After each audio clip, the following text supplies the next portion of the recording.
Salut à toutes et à tous, c'est Mitch de ProMix Live. On va parler de reverb aujourd'hui. C'est toujours un effet qui peut poser problème, qui peut prendre trop de place dans un mix. On en a besoin de temps en temps, sur certains instruments sur le chant. Et on va parler plus particulièrement de délai.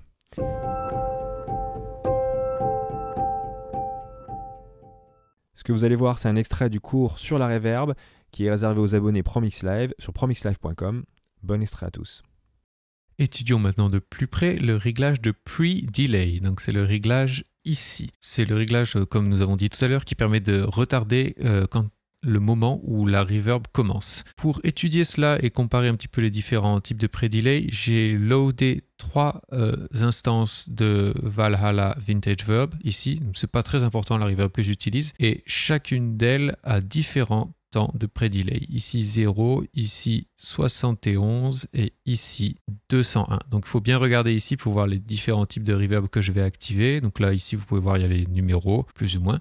Ça peut vous permettre de suivre plus facilement et vous allez voir la différence. Alors c'est assez subtil, j'ai quand même essayé d'utiliser des temps qui étaient séparés entre eux. Ça reste une différence assez subtile mais qui selon moi est très importante, notamment pour le placement d'une reverb dans le mix. Alors ici c'est fait très grossièrement sur toujours la même chanson qui n'est pas mixée. Regardez un petit peu comment ça sonne. Je vais commencer par 0 puis après petit à petit aller vers 60-80 et 180-200 millisecondes de pre-delay.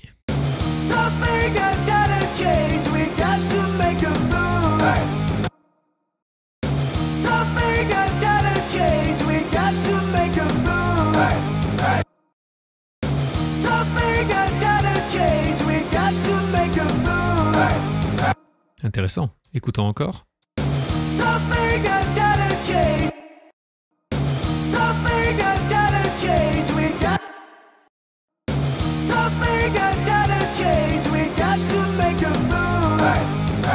Si on écoute sur la dernière phrase.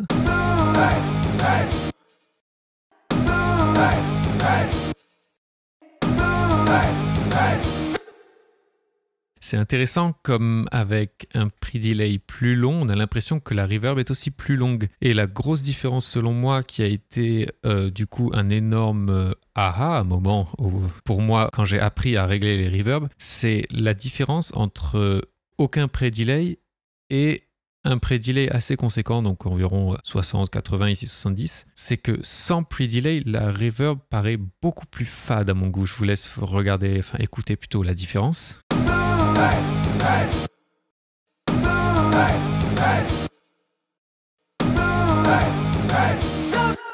C'est fou comme la reverb prend beaucoup plus, on a l'impression, en tout cas notre cerveau l'interprète comme si la reverb était beaucoup plus profonde et presque au-dessus de la voix, alors que la seule différence c'est qu'elle démarre un petit peu plus tard. Bien sûr évidemment à 180-200 millisecondes de pré-delay c'est flagrant, mais quand on utilise quelque chose de plus modéré comme 70, 50, ça devient juste plus intéressant en fait. La reverb se détache de la source et du coup vient l'envelopper d'une façon beaucoup plus élégante et beaucoup plus agréable à écouter selon moi.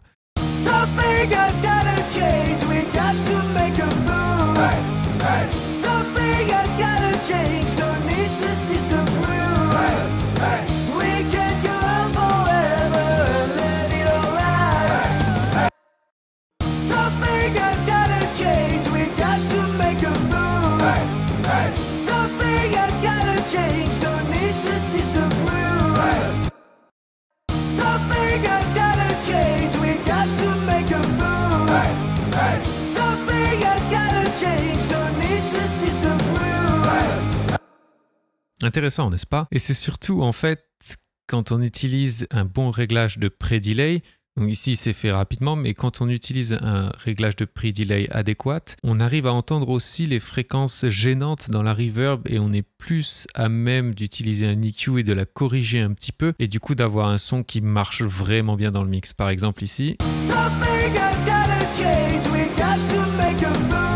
il y a un petit build-up dans les bas médiums qui me gêne.